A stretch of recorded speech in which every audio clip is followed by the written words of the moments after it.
Proteas opened their Netball World Cup account with a 6-150 win over Wales at the Cape Town International Convention Centre yesterday evening. Now, for the latest news on the tournament, we now cross to Vusiwe Ngcobo at the Cape Town International Convention Centre. Vusiwe, a very good morning to you. I believe some of the games have already kicked off. Tell us a little bit about that.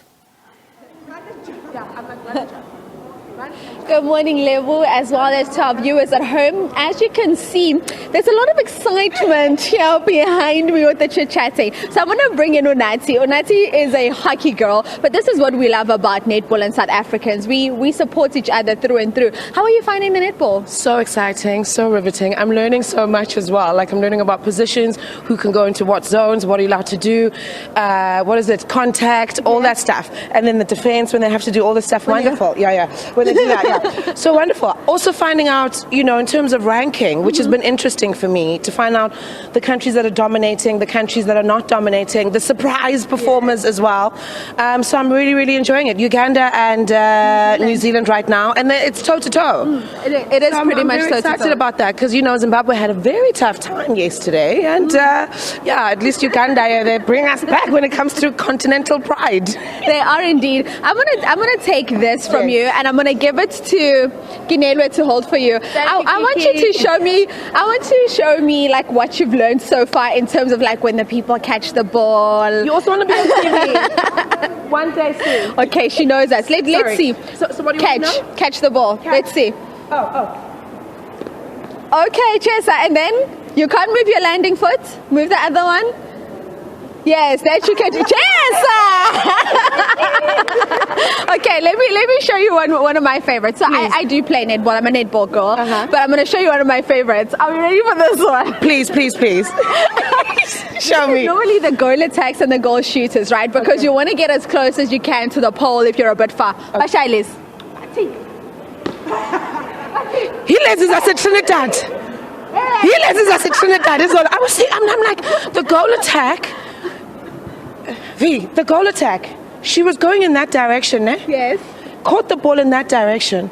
Somehow changed direction mid-air and landed split, right? Yeah. And then I was like, Kel, what are you going to do now? She literally so gracefully.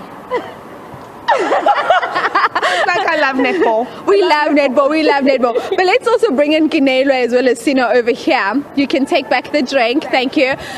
This encounter we're seeing here now, Uganda, New Zealand, we thought it wouldn't be as close as it is. Let's talk to how perhaps this New Zealand side is not having that fluidity we're used to seeing them have.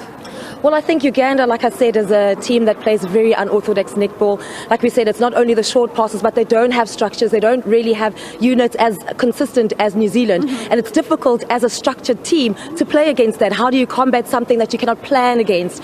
So you can see that today, and that's why it's so close. Also, New Zealand is finding it difficult to set up their structures as well. They don't have the second phase attack like they did yesterday. They don't have the depth that they're trying to get as they had yesterday. And they don't have that, they seem to have some hesitancy in terms of feeding Grace Nweke in the circle. Yes. Let's talk about Grace as well, Sino, because this is a player we touched on yesterday. We spoke about her conversion rate being at 96%, which is absolutely phenomenal for a player as young as she is. Yeah, look, if you watch this game, even the game yesterday, she was sitting at 100% with the first quarter. She's doing exactly the same now. And like Kenny's saying, it's so difficult for them to actually feed her there. They're hesitant because she's there. And I don't know why the Silver Ferns this morning are a bit hesitant to feed her. She's there. I don't know, it feels like they don't trust her this morning. I don't know what it is. But she's there. But I think they're just finding it really difficult this morning.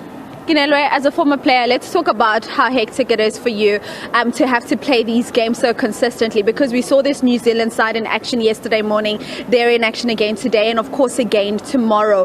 Physically, how do these players just get themselves ready for the next encounter? I mean, also with netball, it's a bit different just in terms of being able to have those interchanges and players coming in and out. Well, I think everyone likes to say that netball is a non-contact sport, and that is far from the truth.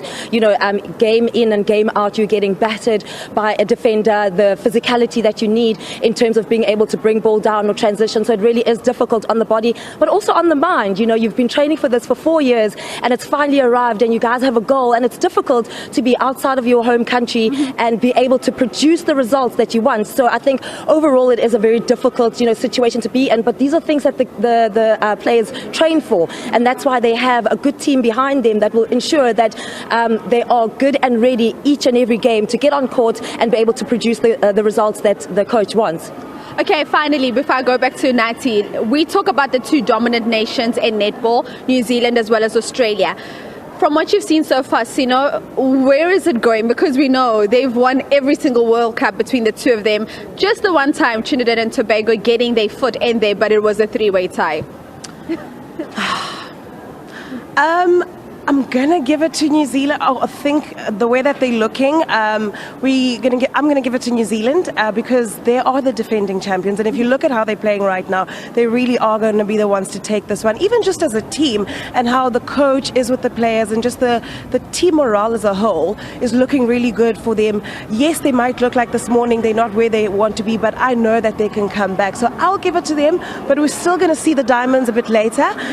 Then we can just see how, because they had Zimbabwe yesterday. So we're going to look at today's game and be like, okay, what's happening here? But I'm going to say Silver Ferns. Onati and I are going to give it to the Proteas. Right? Because we are being patriotic. We're going to give it to the Proteas. But Onati, from what you saw yesterday from the South African side, let's also just speak to this arena was on fire. And I was thinking to myself, as someone who knows netball, it's very interesting. After every goal, everyone in the arena was like, oh. I'm like, do they know we could get to 100 goals? But let's talk to just that atmosphere we experienced. I think what you're speaking of is the energy in the room, and energy is transferred. You know what I mean? It can't be created or destroyed. You can either transfer it or transform it. And the energy that was literally transformed and transferred with every single goal was just electrifying. As the ladies were saying, Kinin and Usino, it's just wonderful for me as a hockey player to start picking up on, okay, that's a set play, okay, that's a formation, okay. It was beautiful watching New Zealand and Trinidad, watching how open New Zealand was across the court and how the ball was flying across the court, but how clamped up and bunchy Trinidad and Tobago was. So that was also beautiful to watch in South Africa, you know what I mean? To see the different plays and just to see the different specialities and how they mastered the game. It was electrifying. Today's going to be even more electrifying. I think we may have converted somebody. Oh, completely. I mean, can you teach me? I don't know how much I can teach you. We'll get Kinelwe to teach you. Please, but Kinelwe, not goal shooter, please. Too much pressure. I'll bulldoze the ladies who are trying to score against us. Okay, I'll be in defense. Go, or center. No, that's me. No, that's me. I'm center. Let's bring in Kinelwe and Sino as well and just come a little bit closer. I'm center. I will stay center. Okay. But let's just talk quickly about how defensively the South African side, we saw how difficult the Welsh were trying to make it for South Africa. And maybe some of those calls not being made by the umpire, because I feel, this is my own personal opinion as a South African. What do you make of some of those calls that we saw being made, especially in our defensive side? Well, I think firstly, we just need to set the scene on what South Africa is trying to do defensively. They're first going onto a man-on-man and then dropping down into a zone. So they're trying to actually turn the ball before it gets into the circle. So they are setting up the balls for Carla and Pumza to be able to turn those balls. I do think that the umpire was, for lack of a better explanation, biased in the sense of who's giving the contact. I think goal shooter Georgia Rowe was giving the first contact, but Pumza was getting called up on it all the time. Unfortunately, that's the sport. Unfortunately, they are the 8th player, and the umpire does control the game. And if you keep getting called up for something, unfortunately, you just do need to adjust. And of course, we saw South Africa's captain, Vusiwe Ngcobo, going into that wing attack position yesterday. But when you were working so hard, are we going to give her a bit of an opportunity to rest? Do you see that happening today against the Sri Lanka side? Because we know how much we rely on her and it's not just from a physical point of view, but mentally as well as the person that leads this team.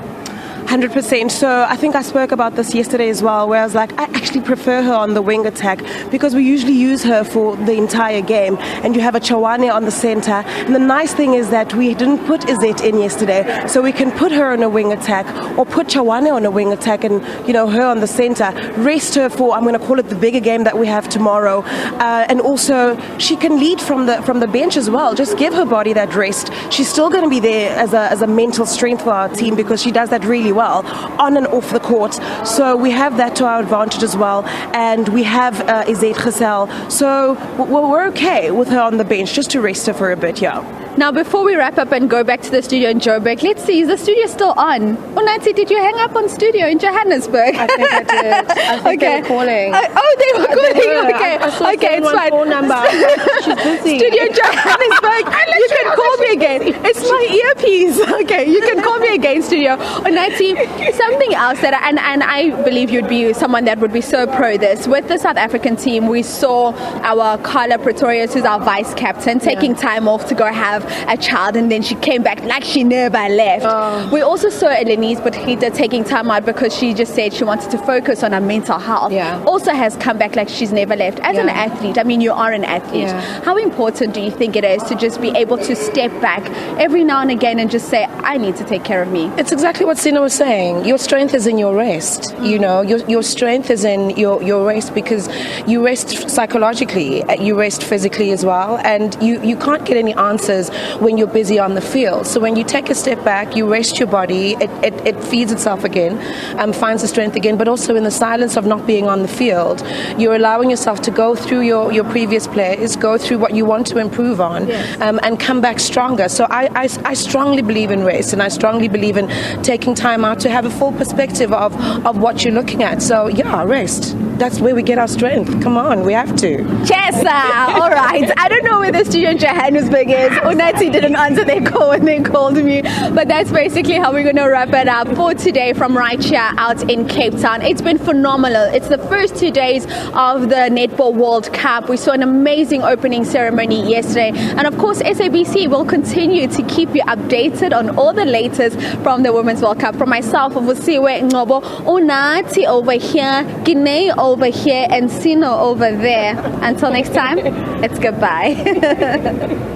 I literally was like, go in 174. I love it. I love the vibe. Love that. I love the vibe. Love the Absolutely vibe. do. So And I love the analysis as well. Yeah. Because, you know, it is so eye-opening. And I'm not very big on netball, but at least I've got some insights, you know, on the technicalities of the game. Yeah, I love their insights. It's almost as if they told each other, you know, we're Right. going to wear beige today. So it's a beige Saturday in Cape Town today.